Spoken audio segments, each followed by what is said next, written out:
जय Jinendra friends, neuro talks में आपका बहुत बहुत स्वागत है। अगर आप चाहते हैं कि आपका वीनस बहुत अच्छा हो, वीनस को एक्टिवेट करना चाहते हैं, तो ये हमारा वीनस माउंटेन है।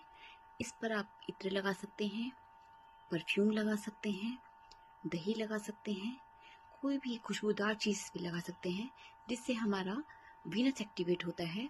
इसका एक उपाय और है, यहाँ पर आप रेड कलर से स्वास्तिक बनाइए, यहाँ पर 6 लिखिए और यहाँ पर एक ट्रायंगल आप बना सकते हैं, क्योंकि जो स्वास्तिक है ये रेड कलर का स्वागत है। रेड कलर जो होता है वीनस का कलर होता है, वीनस को अट्रैक्ट करता है।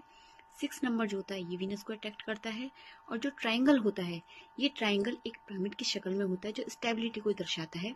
अगर आपकी लाइफ में स्टेबिलिटी नहीं है, लग्जरी नहीं है, तो आप ये उपाय ज़रूर करें। निश्चित ही आपके जीवन में लग्जरी आएगी। जय जिनेंद्र।